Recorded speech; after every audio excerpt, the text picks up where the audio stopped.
Bonjour à tout le monde. Assister à des réunions scolaires autour du handicap laisse toujours un goût assez unique en bouche. Ah non, je ne pense pas à ces rencontres avec les enfants ou les ados qui se passent toujours très bien. Et d'ailleurs, je suis convaincu que les jeunes ont cette capacité à comprendre le handicap. Non, je pense plutôt aux réunions dites techniques, par exemple sur dispositifs et à obligations légales liées au handicap.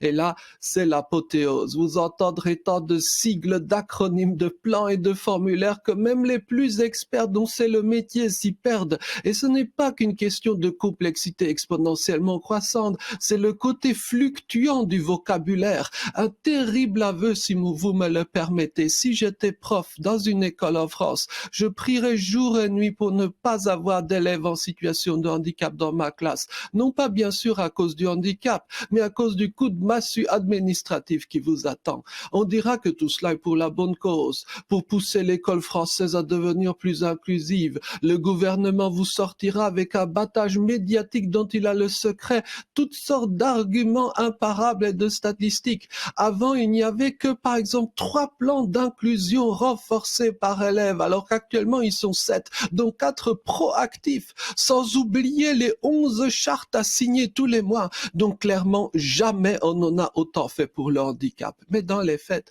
rien n'est moins sûr. Rien ne dit que, objectivement, les élèves handicapés soient aujourd'hui mieux accueillis à l'école qu'il y a, par exemple, un siècle en moyenne. Même remarque pour les adultes et l'enseignement dit supérieur. Beaucoup de gens de mon entourage constatent plutôt une sorte de régression. La première remarque pourrait être toute simple. Les rhétoriques les plus ronflantes cachent souvent de fortes régressions. Pour ne prendre qu'un exemple parmi 1000, les fameux PIAL, pôles inclusifs d'accompagnement localisé, excusez du peu. Quand on entend ce genre d'appellation, on ne peut que se sentir au paradis. De fait, sur le terrain, les PIAL sont pourtant le sigle derrière lequel se cache la mutualisation des auxiliaires de vie scolaire. En d'autres termes, le fait que votre enfant handicapé ait à partager avec d'autres enfants son AVS, s'il a la chance d'en avoir. Mais il y a plus grave. Rien ne dit que les dispositifs si foisonnants et séduisants en apparence servent à scolariser des élèves qui autrement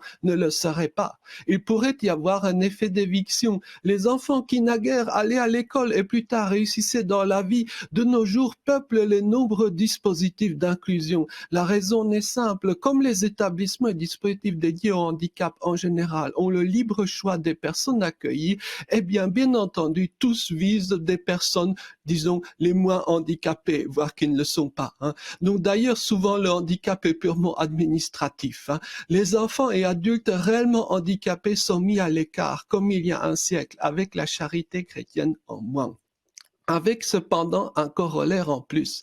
Toutes les personnes, ne fût-ce que légèrement différentes, relevant du spécial, du dispositif d'inclusion renforcé, eh bien, la culture du handicap de ce fait, celle que l'on obtient par la présence directe des personnes concernées se perd, tout comme se meurt la créativité, le sens de l'humain, qui durant des siècles ont été les véritables piliers de la civilisation et tout simplement de l'humanité. Merci, bonne journée.